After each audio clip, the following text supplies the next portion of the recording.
जिन बच्चों इस समय आप लोग महामना इंस्टीट्यूट के यूट्यूब चैनल से जुड़े हुए हैं और इस चैनल में मैं आप सबका स्वागत करता हूं। आज हम लोग class 12 physics Hindi medium NCERT book के भाग 2 यानी सेकंड पेपर का फर्स्ट चैप्टर किरण प्रकाशिकी एवं प्रकाशिक यंत्र optical instrument ray optics and optical instrument के हम लोग न्यूमेरिकल्स देखने जा रहे हैं और उन न्यूमेरिकल में हम आज क्वेश्चन नंबर 7 आपको बताने जा रहे हैं।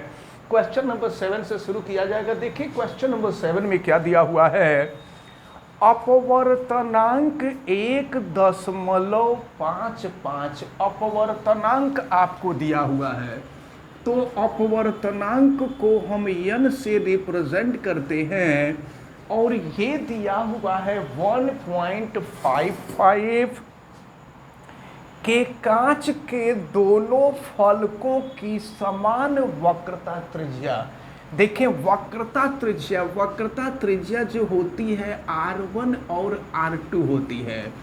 प्रश्न में कहा है समान वक्रता त्रिज्या, यानी R1 का मान भी R है और R2 का मान भी R है।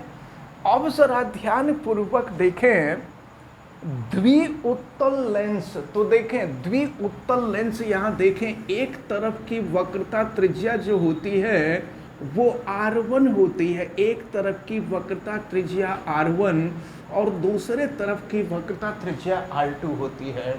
एक वक्रता त्रिज्या को हमेशा पॉजिटिव मानते हैं, दूसरी वक्रता त्रिज्या को नेगेटिव मानते हैं, यानी R1 की जो वैल्यू होगी वो प्लस R होगी और R2 की जो वैल्यू होगी वो माइनस R होगी। द्विउत्तल लेंस निर्मित करते हैं।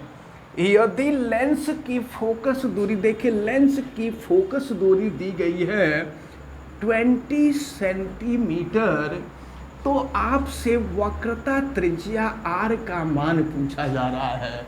हमने आपको लेंस मेकर का सूत्र बताया था और लेंस मेकर का सूत्र 1/f = n-1 1/r1 - 1/r2। ये लेंस की फोकस दूरी याद करने का फार्मूला अगर वक्रता त्रिज्या ज्ञात हो या इसी सूत्र को हम लेंस मेकर फार्मूला कहते हैं, तो चलें हम सॉल्व करते हैं। 1/f, f की वैल्यू आपको दी गई है, f की वैल्यू हम रख रहे हैं, f की वैल्यू आपको दी गई है 20 सेंटीमीटर और n की जो वैल्यू है 1.55 - 1 और फिर ये हो जाएगा आपका 1/r1, तो 1/r1 की वैल्यू R माइनस 1/r2 की वैल्यू माइनस R है। और जरा ध्यान पूर्वक देखें फिर क्या होगा, तो माइनस को माइनस से डिवाइड कर देंगे तो प्लस हो जाएगा।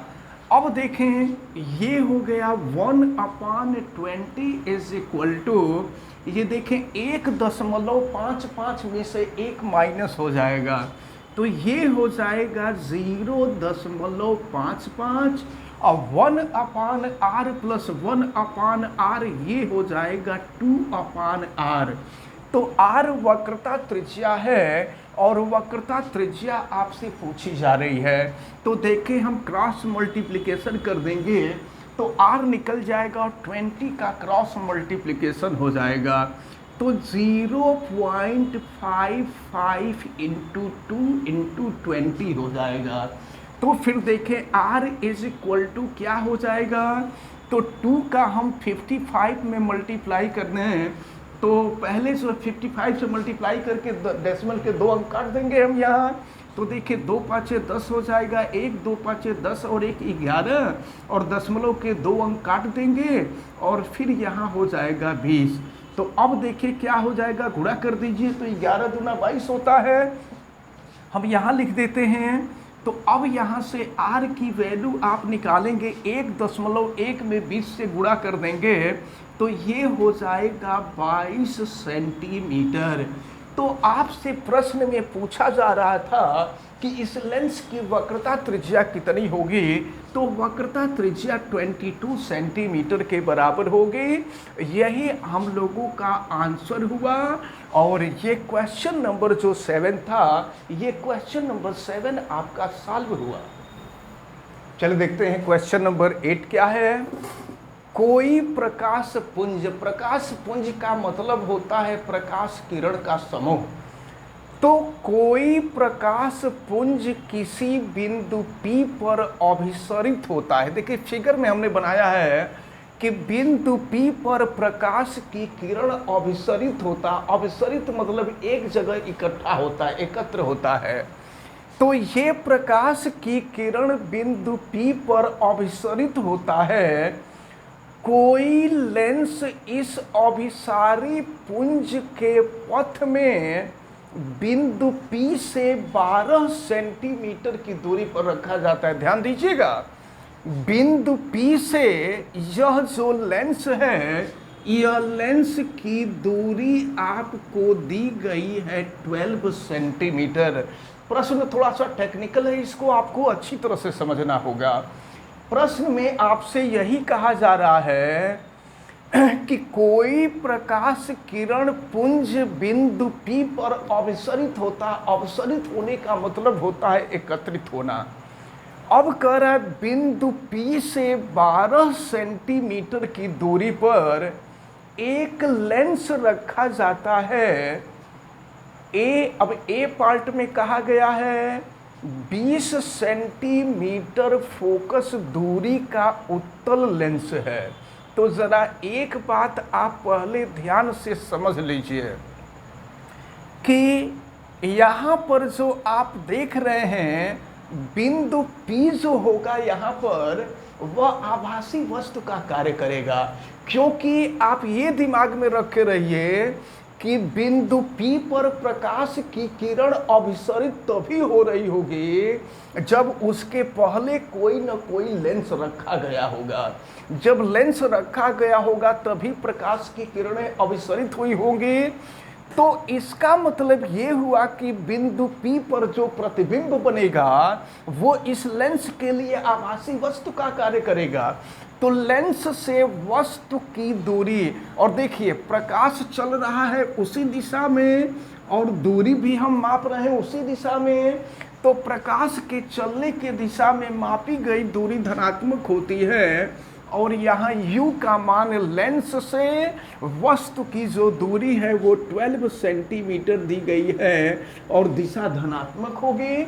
और उत्तल लेंस है, उत्तल लेंस की फोकस दूरी देखें, पहले कंडीशन ए में दिया है उत्तल लेंस की फोकस दूरी f की वैल्यू आपको दी गई है और ये दी गई है 20 सेंटीमीटर।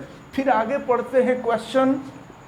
अब क्वेश्चन बी में दिया है 16 सेंटीमीटर फोकस दूरी का अवतल लेंस है। ध्यान दीजिए, पहली स्थिति में उत्तल लेंस है और दूसरी स्थिति में अवतल लेंस है। ये बी कंडीशन जब देखेंगे तो अवतल लेंस है और अवतल लेंस की फोकस दूरी ऋणात्मक होती है। आपको पता है ये माइनस हो जाएगा और ये दिया हुआ है 16 सेंटीमीटर। तो आपसे कहा जा रहा है प्रकाश पुंज किस बिंदु पर अभिसरित होगा। इसका मतलब आपसे पूछा जा रहा है कि लेंस से प्रतिबिंब की दूरी कहाँ हो, क्या होगी। तो देखिए वस्तु है P और उसका प्रतिबिंब बन रहा है P डैश पर। जानते हैं क्या होगा, इधर कोई लेंस रखा होगा और उस लेंस से प्रकाश की किरण चल रही होगी और प्रकाश की किरण आकर के बिंदु P पर अभिसरित होंगी तो वहीं पर प्रतिबिंब बनता होगा। अब बिंदु P से प्रकाश की किरण वापस लौटती होगी और ये जो उत्तल लेंस का दूसरा पृष्ठ है दूसरे पृष्ठ से टकराती होगी। टकराने के बाद फिर से प्रकाश का अपवर्तन होता होगा और अपवर्तन के पश्चात यह प्रकाश की किरणें बिंदु P डैश पर मिलती होंगी जहां पर उनका प्रतिबिंब बन जाता होगा। तो आप याद रखे रहिएगा P पर वस्तु है और P डैश पर प्रतिबिंब है। तो आपसे पूछा जा रहा है कि प्रकाश पुंज किस बिंदु पर अभिसरित होगा, यानी आपसे प्रतिबिंब की दूरी दोनों स्थितियों में पूछी जा रही है। तो चले ध्यान से देखते हैं।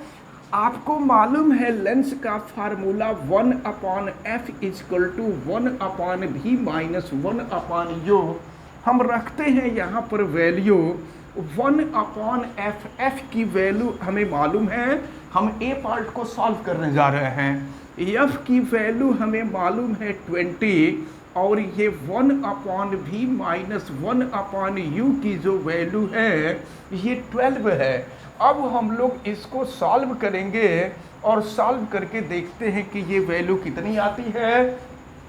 तो ये हो जाएगा 1/20 plus 1/12 is equal to 1/v हो जाएगा। और एलसीएम ले लेते हैं 20 और 12 का। तो 20 और 12 का जो एलसीएम होगा वो 60 हो जाएगा। तो 60 हो जाएगा, 20 से डिवाइड करेंगे 3 हो जाएगा और 12 से डिवाइड करेंगे तो 5 हो जाएगा और ये हो गया 1/v। फिर देखें इसको हम यहाँ लिखते हैं तो 3 + 5 हो जाएगा 8/60 इज इक्वल टू 1/v। और अगर v की वैल्यू निकालेंगे तो रिवर्स हो जाएगा और ये हो जाएगा 60/8। इसको डिवाइड कर दीजिए तो अगर हम 4 से कट कर दें तो क्या हो जाएगा, 4 × 8 हो जाएगा और 4 से ये कैंसिल होगा तो ये 15 हो जाएगा और 15 को 2 से डिवाइड कर देंगे तो ये हो जाएगा 7.5 सेंटीमीटर। तो पहली स्थिति आपसे पूछी जा रही थी। तो देखें पहली स्थिति में जो प्रतिबिंब बनेगा या दूसरे शब्दों में प्रकाश की किरण जो फोकस होगी वो 7.5 सेंटीमीटर की दूरी पर होगी। तो ए पार्ट हमने सॉल्व कर लिया, अब हम बी पार्ट को सॉल्व करने जा रहे हैं। तो देखिए बी पार्ट में आपसे कह दिया है कि अवतल लेंस है, तो अवतल लेंस की फोकस दूरी आपको मालूम है नेगेटिव होती है। तो ये हो जाएगा -16 दिया हुआ है और u का मान तो 12 ही होगा। चलिए हम रखते हैं, फार्मूला वही होगा 1/f 1/-16 is equal to 1/v और -1/u। u के जगह पे हो जाएगा आपका 12। और अब हम लोग इसको सॉल्व करेंगे तो देखें फिर क्या मिलेगा। यहाँ हम सॉल्व करते हैं, -1/12 को लेफ्ट में लाते हैं तो +1/12 हो जाएगा और ये -1/16 पहले से प्रेजेंट है तो ये हो जाएगा 1/v। अब हम 12 और 16 का एलसीएम ले लीजिए। तो 12 और 16 का एलसीएम क्या हो जाएगा, 48 हो जाएगा। तो 12 से भाग दे दीजिए, 12 चौक 48 हो जाएगा ये 4 और फिर 16 से डिवाइड कर दीजिए 3 हो जाएगा, 16 या 48 3 हो जाएगा और ये हो जाएगा 1/v। तो 4 - 3 करेंगे तो ये हो जाएगा 1/48 इज इक्वल टू 1/v और फिर अगर क्रॉस मल्टीप्लिकेशन कर देंगे तो v is equal to 48 centimetre हो जाएगा। तो आपसे यही पूछा जा रहा था, इसको आप ध्यान में रखे रहें, आपसे यही पूछा जा रहा था दूसरी कंडीशन में कि अगर उत्तल लेंस के जगह पर अवतल लेंस हो तो प्रकाश की किरणें कहाँ फोकस होंगी। तो दूसरी स्थिति में प्रकाश की जो किरणें हैं वह 48 सेंटीमीटर की दूरी पर फोकस होंगी। अब हम लोग क्वेश्चन नंबर 9 को देखेंगे। क्वेश्चन नंबर 9 में दिया हुआ है 3 सेंटीमीटर ऊंची कोई वस्तु 21 सेंटीमीटर फोकस दूरी के अवतल लेंस के सामने 14 सेंटीमीटर की दूरी पर रखी है। लेंस द्वारा प्रतिबिंब का वर्णन कीजिए, यानी आपको बताना है कि अवतल लेंस के द्वारा प्रतिबिंब कहाँ बनेगा और फिर आपसे पूछा जा रहा है क्या होता है जब वस्तु लेंस से दूर हटती है। हाँ देखें, यहाँ दिया हुआ था 3 सेंटीमीटर ऊंची कोई वस्तु, ये वस्तु है, वस्तु की ऊंचाई, वस्तु को हम ये देखिए ये दिया हुआ है 3 सेंटीमीटर, तो वस्तु की ऊंचाई को हम ओ से रिप्रेजेंट करते हैं और ये आपको दिया हुआ है 3 सेंटीमीटर। तो 3 सेंटीमीटर ऊंची कोई वस्तु 21 सेंटीमीटर फोकस दूरी के अवतल लेंस, देखिए अवतल लेंस की फोकस दूरी आपको दिया गया है 21 सेंटीमीटर। तो अवतल लेंस है, अवतल लेंस की फोकस दूरी ऋणात्मक होती है, ये आपको मालूम है। और फिर देखिए दिया हुआ है अवतल लेंस के सामने 14 सेंटीमीटर की दूरी पर रखी हुई है। देखिए ये वस्तु जो है लेंस से 14 सेंटीमीटर की दूरी पर रखी गई है। तो लेंस से वस्तु की जो दूरी होती है वह u होती है और u की वैल्यू दी गई है 14 सेंटीमीटर।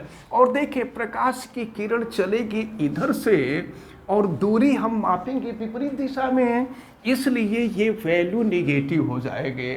और फिर देखें लेंस द्वारा निर्मित प्रतिबिंब का वर्णन कीजिए, यानी हमें ये बताना है कि प्रतिबिंब कहाँ बनेगा और कैसा बनेगा। तो चलिए देखते हैं हम लोग। तो आप यहाँ देखें ये लेंस है और लेंस का फार्मूला आपको मालूम है 1/v minus 1/u is equal to 1/f। v की वैल्यू हमको ज्ञात करनी है, तो 1/v और माइनस 1/u की वैल्यू -14 है और इज इक्वल टू 1/f की वैल्यू -21 है।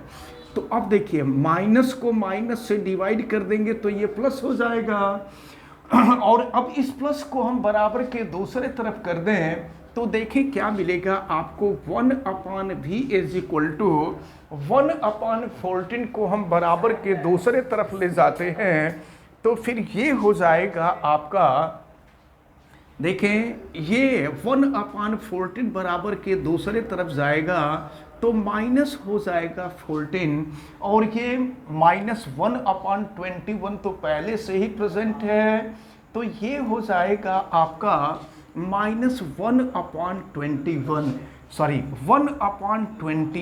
अब हम जो है 14 और 21 का हम एलसीएम ले लें तो ये एलसीएम जो है 42 हो जाएगा। तो 1/v इज इक्वल टू ये हो जाएगा 42, तो 14 तिया 42 होता है -3 हो जाएगा और 21 दूना 42 ये -2 हो जाएगा।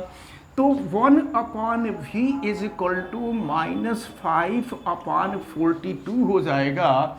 और अगर हम रिवर्स कर दें यहाँ पर तो v इज इक्वल टू हो जाएगा -42/5।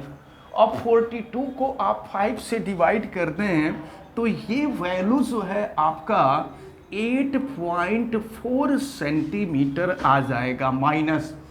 इसका मतलब ये हुआ, देखिए लेंस से प्रतिबिंब की दूरी, तो लेंस से प्रतिबिंब की दूरी, लेंस ये है और ये प्रतिबिंब है, तो लेंस से प्रतिबिंब की दूरी -8.4 सेंटीमीटर आ रही है। तो जब दूरी माइनस आती है इसका मतलब प्रतिबिंब लेंस के सामने बन रहा है। तो याद रखे रहिएगा इस स्थिति में जो प्रतिबिंब बनेगा वह लेंस के सामने बनेगा और 8.4 सेंटीमीटर के डिस्टेंस पर बनेगा। अब प्रश्न ये उठता है कि कैसा बनेगा, प्रतिबिंब होगा कैसा। तो देखिए इसके लिए हमको आवर्धन क्षमता निकालना होगा और जब लेंस होता है ना तो लेंस के लिए आवर्धन क्षमता m बराबर होता है v/u, इसको आप याद रखे रहेंगे। तो m इज इक्वल टू, देखें v की वैल्यू जो आपको दी गई है, v की वैल्यू अभी हमने देखा है -42/5 और u की जो वैल्यू थी ये -14 थी।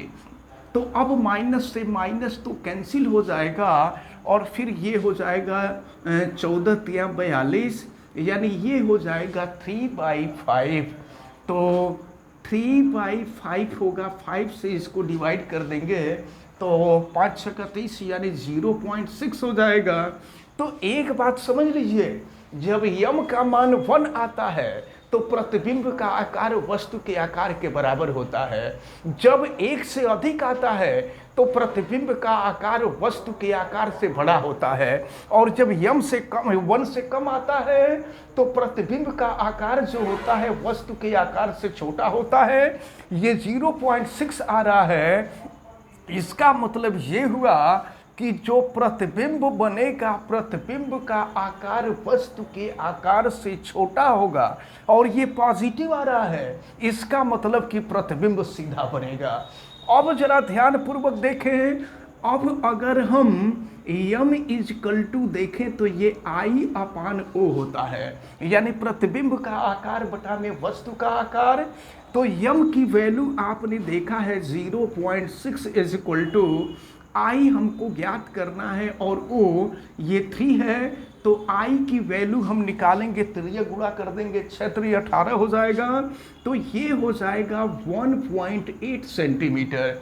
तो आपसे प्रश्न में यही पूछा जा रहा था कि प्रतिबिंब का वर्णन कीजिए। तो देखें, प्रतिबिंब जो बनेगा दर्पण यानी अवतल लेंस के सामने बनेगा, और यह 8.4 सेंटीमीटर की दूरी पर बनेगा, और यह वस्तु से छोटा होगा। तो वस्तु का जो आकार था वो 3 सेंटीमीटर था, और प्रतिबिंब का जो आकार है यह 1.8 सेंटीमीटर होगा। और एक बात आप समझ लीजिए कि अवतल लेंस के द्वारा जो प्रतिबिंब बनता है वो आभासी बनता है।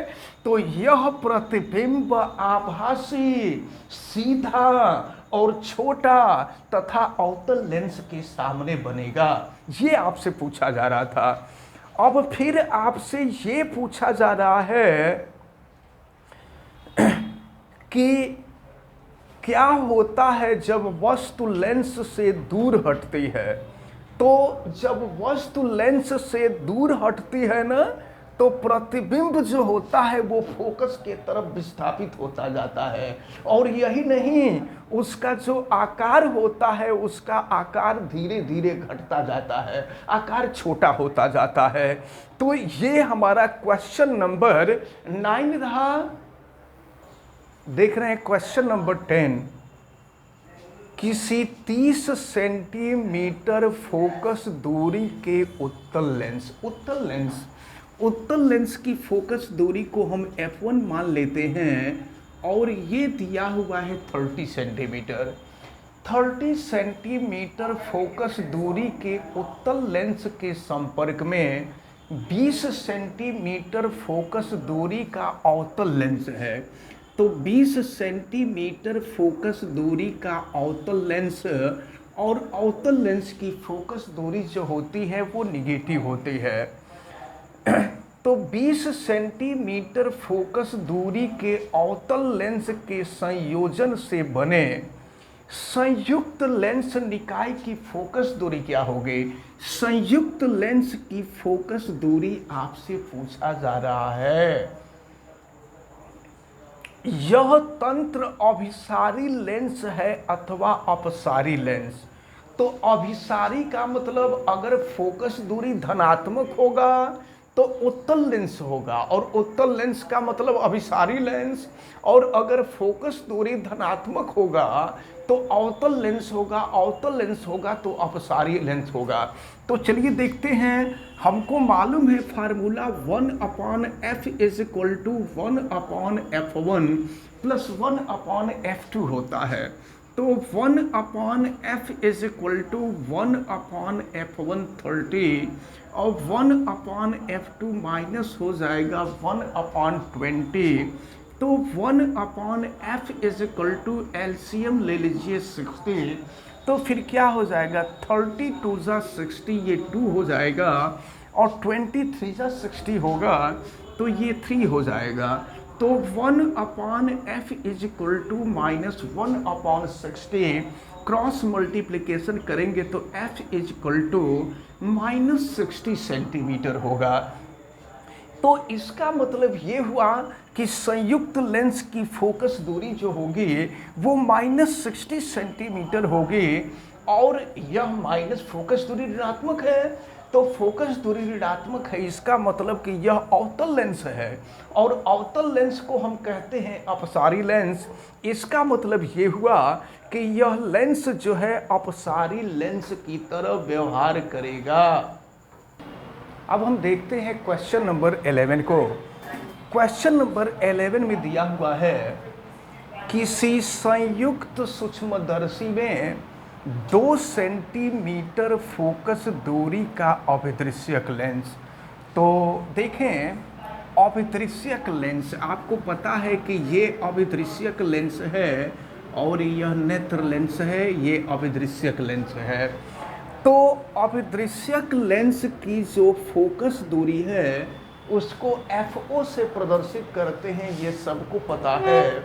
और FO का मान आपको दिया हुआ है 2 सेंटीमीटर। किसी संयुक्त सूक्ष्मदर्शी में 2 सेंटीमीटर फोकस दूरी का अभिदृश्यक लेंस तथा 6.25 सेंटीमीटर फोकस दूरी का नेत्रिका लेंस। नेत्रिका लेंस की फोकस दूरी आपको दी गई है, और ये आपको दिया हुआ है 6.25 सेंटीमीटर।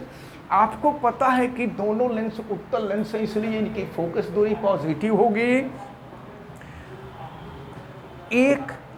एक दूसरे से 15 सेंटीमीटर दूरी पर लगे हुए हैं। ध्यान दीजिए, दोनों के बीच की जो दूरी है, ये आपको दोनों लेंसों के बीच की दूरी, तो आपको पता है कि दोनों लेंसों के बीच की जो दूरी होती है वही संयुक्त सूक्ष्मदर्शी की लंबाई होती है। तो संयुक्त सूक्ष्मदर्शी की लंबाई L का मान आपको दिया हुआ है, और ये दोनों लेंसों के बीच की दूरी, दोनों लेंस एक दूसरे से 15 सेंटीमीटर की दूरी पर है। ये 15 सेंटीमीटर दिया हुआ है। किसी वस्तु को अभिदृश्यक से कितनी दूरी पर रखा जाए, जरा ध्यान समझिए।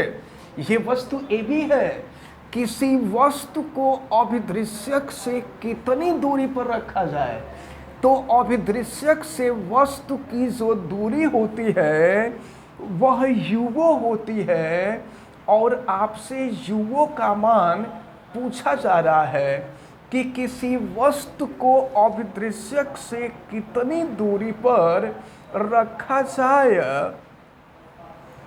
कि अंतिम प्रतिबिंब A में दिया है कि स्पष्ट दृष्टि की न्यूनतम दूरी पर बने।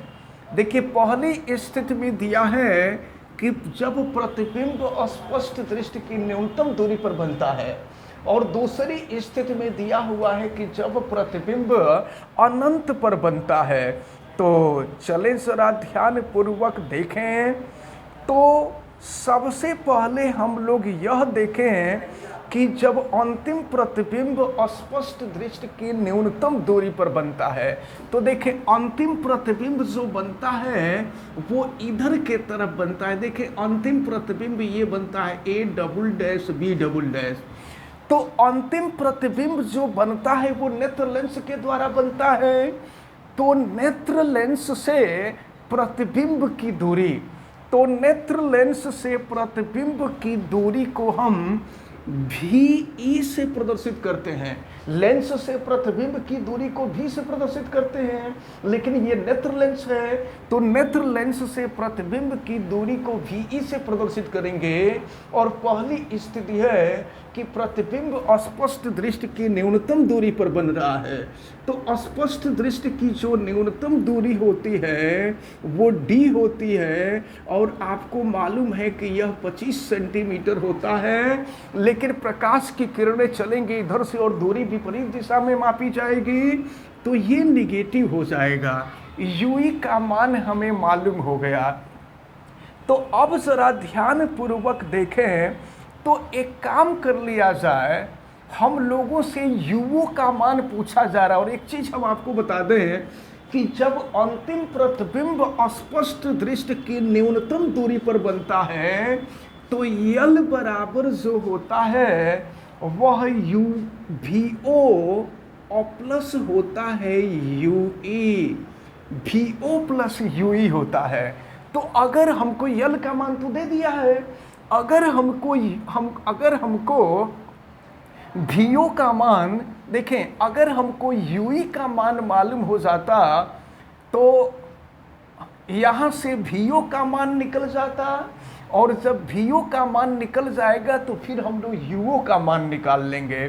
तो सबसे पहले हम करें क्या कि यू ई का मान निकालें। यू ई का मतलब हम सबसे पहले यह देखें कि नेत्र लेंस से कितनी दूरी पर ये आभासी वस्तु है, ये हम लोग देखें।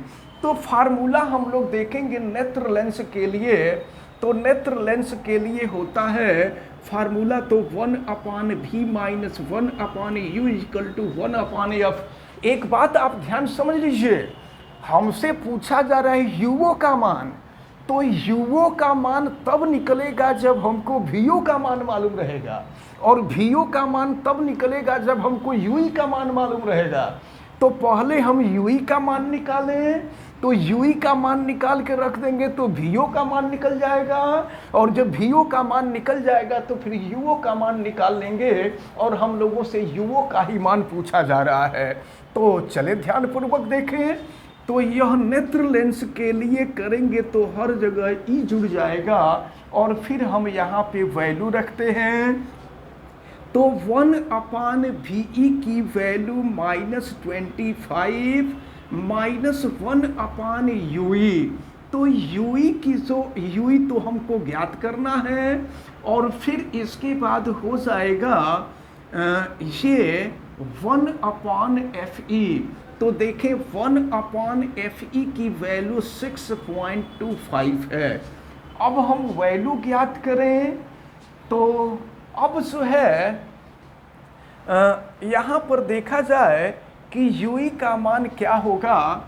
तो इसके लिए देखें हम -1/ui को बराबर के दूसरे तरफ ले जाते हैं और इसको पहले लाते हैं, तो ये हो जाएगा -1/6.25 और -1/25 और -1/ui को बराबर के दूसरे तरफ ले जाएंगे तो 1/ui हो जाएगा। देखें हम एक काम करते हैं, यहाँ ऊपर नीचे 100 से गुणा कर देते हैं। तो 100 से गुणा करेंगे तो 100 हो जाएगा और नीचे से 125 हो जाएगा। अब इसको हम 25 से कटा दें तो 25 चौका 100 हो जाएगा और 25 25वें 625 हो जाएगा। यानी ये हो जाएगा -4/25 -1/25 इक्वल टू 1/ui। और अगर इन दोनों को जोड़ दें तो -5/25 इक्वल टू 1/ui होगा। फिर 5 से इसको कट कर देंगे तो ये 5 हो जाएगा। तो फिर देखें यहाँ पर ui की वैल्यू, अगर हम क्रॉस मल्टीप्लिकेशन करके ui की वैल्यू निकाल लें तो ui की वैल्यू हो जाएगी -5 सेंटीमीटर। तो अब हम यहाँ पर वैल्यू रखते हैं ui का और देखते हैं। तो एक चीज देखिए, ui यह माइनस चिन्ह सिर्फ यह बतलाता है कि विपरीत दिशा में दूरी मापी गई है। जब लंबाई निकालना होगा तो इसको हम निगेटिव नहीं रखेंगे, पॉजिटिव रखेंगे। तो अब देखिए यल का मान आपको दिया हुआ था 15 सेंटीमीटर और ये VO और ये UI की वैल्यू जो है 5 है। अब इस 5 को हम अपोजिट साइड में ला दें तो ये हो जाएगा 15 - 5 इक्वल टू VO, यानी ये हो जाएगा 10 सेंटीमीटर। तो यहाँ से UO नहीं, VO की जो वैल्यू होगी, ये VO की वैल्यू हो जाएगी 10 सेंटीमीटर। तो अब देखिए हमको UO का मान निकालना है, UO का मान निकालना है, FO का मान मालूम है। ध्यान दीजिए, FO का मान मालूम है, VO का मान निकल गया और UO का मान निकालना है। तो इसके लिए अब हम अभिदृश्य के लिए फार्मूले का प्रयोग करेंगे 1/VO minus 1/UO is equal to 1/FO। तो चलिए देखें 1/VO की वैल्यू जो है यह 10 सेंटीमीटर है और फिर ये हो जाएगा -1/UO। UO तो हम लोगों को ज्ञात ही करना है और ये is equal to 1/FO। FO की वैल्यू दी गई है 2। अब इसको हम लोग सॉल्व करते हैं तो देखें ये हो जाएगा 1/10 और -1/2 इज इक्वल टू वह हो जाएगा 1/UO। और अब इसको हम लोग सॉल्व कर लें, देखते हैं ये वैल्यू कितनी आ रही है। तो एलसीएम हो जाएगा 10, यहाँ 10 से डिवाइड करेंगे 1 होगा और फिर 2 से डिवाइड करेंगे तो 5 हो जाएगा। ये हो जाएगा 1/UO। तो 1 माइनस 5 जो होगा ये हो जाएगा -4/10 इजकल टू 1/UO।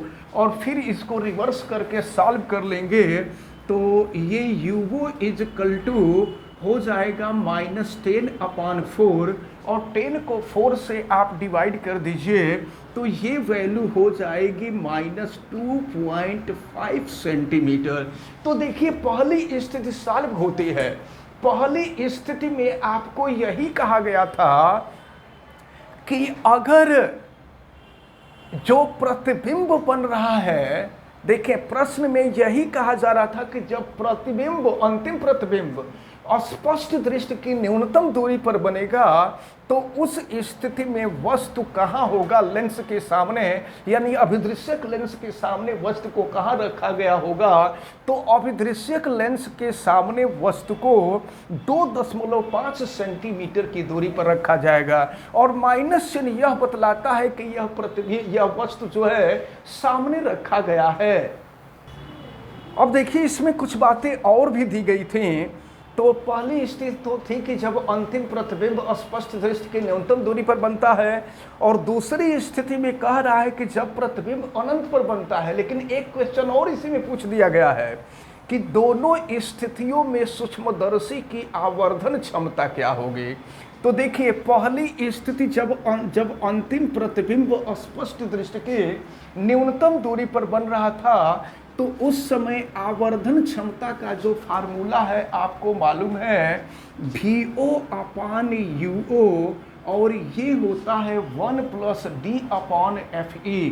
तो सबकी वैल्यू हम यहाँ रख करके इसको सॉल्व कर सकते हैं। तो देखें वैल्यू हम लोगों ने निकाला था, VO की वैल्यू 10 आई थी और UO का मान अभी हम लोग निकाले हैं ये 2.5 और 1 प्लस स्पष्ट दृष्टि की न्यूनतम दूरी जो होती है वो 25 सेंटीमीटर होती है। और फिर FE का जो मान था वो देखिए दिया हुआ है 6.25। अब इसको हम लोगों को सॉल्व कर लेना है। तो देखें अगर यहाँ ऊपर नीचे हम 100 से गुणा कर दें, 10 से गुणा कर दें तो ये 100 हो जाएगा, ये 25 हो जाएगा।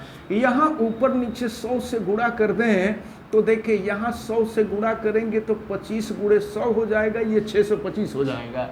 और फिर आप 25 से कटा दीजिए तो 25 25वें 625 और फिर 25 से कटा देंगे 25 चौका 100 हो जाएगा।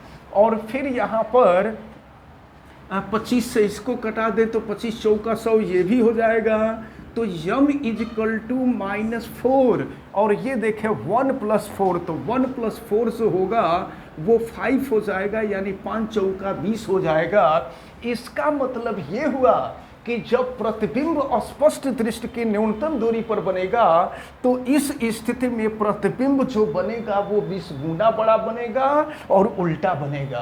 तो ये पहली स्थिति यम की वैल्यू निगेटिव आती है, इससे ये पता चलता है कि प्रतिबिंब उल्टा बनेगा और सूक्ष्मदर्शी के द्वारा प्रतिबिंब हमेशा उल्टा बनता है। अब इसके बाद इसकी जो सेकंड कंडीशन है, सेकंड कंडीशन हम लोगों को देखना होगा। सेकंड कंडीशन में दिया हुआ है कि जब प्रतिबिंब अनंत पर बनता है, तो जब अनंत पर बनता है तो यल की जो वैल्यू होती है VO प्लस UE के जगह पे हो जाता है FE। तो स्पष्ट दृष्टि की न्यूनतम दूरी पर बनता है। तो अब यहाँ पर हम लोगों को VO की वैल्यू देखा जाए कि VO की वैल्यू यानी यहाँ से इसकी दूरी कितनी होगी। तो अब देखिए L का मान आपको दिया हुआ था 15 सेंटीमीटर, VO तो VO की वैल्यू हम लोगों को यहाँ से पहले निकालनी होगी। तो ये VO और FE का मतलब नेत्र लेंस की फोकस दूरी। तो नेत्र लेंस की फोकस दूरी 6.25 है। अब इसको हम लेफ्ट साइड में कर दें तो ये 15 ऋण 6.25 बराबर हो जाएगा VO, और 15 में से 6.25 को आप घटा दीजिए तो ये 8.75 इज इक्वल टू हो जाएगा VO। यानी यहाँ पर जो प्रतिबिंब, जब अंतिम प्रतिबिंब स्पष्ट दृष्टि की न्यूनतम दूरी पर बनेगा तो उस स्थिति में प्रतिबिंब जो बनेगा अभिदृश्यक के द्वारा वह 8.75 सेंटीमीटर की दूरी पर बनेगा। तो अब जो है यहाँ पर आपसे पूछा जा रहा है कि जब अंतिम प्रतिबिंब स्पष्ट दृष्टि के, जब अंतिम प्रतिबिंब अनंत पर बनेगा उस स्थिति में UO का मान क्या होगा। तो देखिए VO का मान निकल गया है, FO का मान मालूम है, तो हम फार्मूले का प्रयोग कर लेते हैं 1/v minus 1/u is equal to 1/f। तो यहाँ भी अभिदृश्यक होगा ये VO UO और फिर ये हो जाएगा आपका FO। सबकी वैल्यू हम रख लेते हैं।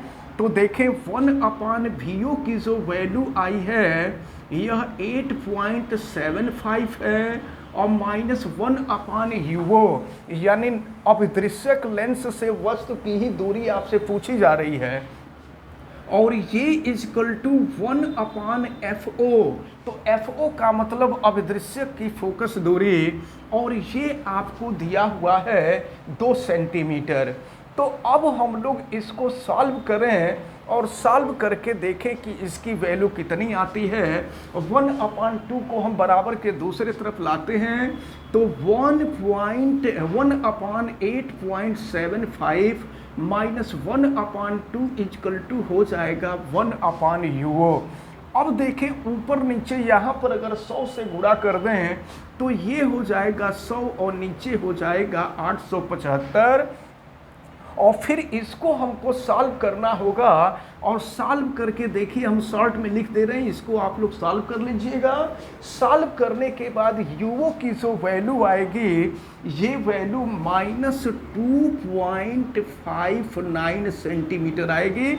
एलसीएम लेकर के पहले तो 25 से कटा दीजिएगा, 25 से 100 कटा दीजिए, 25 से 875 कटा दीजिए, और कटाने के बाद जो बचेगा उसका एलसीएम लेकर के आप सॉल्व करेंगे तो UO की वैल्यू जो आएगी माइनस 2.59 सेंटीमीटर आएगी। तो देखिए दो स्थितियां थी। पहली स्थिति में था, कह रहा था कि जब अंतिम प्रतिबिंब स्पष्ट दृष्टि की न्यूनतम दूरी पर बनेगा उस स्थिति में यह वस्तु अभिदृश्यक से कितनी दूरी पर होगी, और दूसरी स्थिति ये कह रहा था कि जब अंतिम प्रतिबिंब अनंत पर बनेगा तब अभिदृश्यक से वस्तु की दूरी क्या होगी। तो अभिदृश्यक से वस्तु की दूरी दूसरी स्थिति में ये माइनस 2.59 सेंटीमीटर होगी। अब यहाँ पर आवर्धन क्षमता भी पूछी जा रही है। तो जब अंतिम प्रतिबिंब अनंत पर बनता है तो आवर्धन क्षमता m बराबर फार्मूला आपको बताया गया था VO/UO इंटू होता है D बटा में FE। अब हम सबकी वैल्यू यहाँ रखते हैं और रख करके सॉल्व करते हैं। देखें माइनस VO की जो वैल्यू है वो आपने देखा है ये है 8.75, और फिर UO की वैल्यू आपने देखा है ये है माइनस 2.59। D की वैल्यू आपको मालूम है 25 सेंटीमीटर, और FE का मान आपको दिया है 6.25। अब इसको भी आप सॉल्व करिएगा तो इसको सॉल्व करेंगे तो ये माइनस 13.5 सेंटीमीटर आएगा। इसका मतलब सॉरी सेंटीमीटर नहीं, आवर्धन क्षमता है, आवर्धन क्षमता का कोई मात्रक नहीं होता है। तो ये जब अंतिम प्रतिबिंब अनंत पर बनेगा तो जो आवर्धन क्षमता होगी सूक्ष्मदर्शी की वह 13.5 होगी, 13.5 होगी, यानी प्रतिबिंब जो बनेगा वह 13.5 गुना बड़ा बनेगा। तो इस प्रकार ये जो क्वेश्चन नंबर 11 था, ये क्वेश्चन नंबर 11 काफी लेंदी क्वेश्चन था, लेकिन ये बोर्ड के एग्जाम में आपसे पूछा गया है कई बार, इसलिए इसको आप सबको बहुत अच्छी तरह से तैयार करना होगा। और हमें उम्मीद है कि आज जितने भी क्वेश्चन बताए गए हैं ये सभी क्वेश्चन आपको अच्छी तरह से समझ में आए होंगे। आप वीडियो को लाइक जरूर कीजिएगा, और अगर आप चैनल पे नए हैं तो चैनल को सब्सक्राइब भी कर लीजिए, आप बेल आइकन को भी प्रेस करें, और अगर किसी प्रकार की कोई दिक्कत समझ में आती है तो आप हमें कमेंट करके बतावें, और बेल आइकन को तो आप प्रेस करें ही, वीडियो को मैक्सिमम स्टूडेंट तक शेयर करें। आप सभी लोगों का बहुत बहुत धन्यवाद। जय हिंद।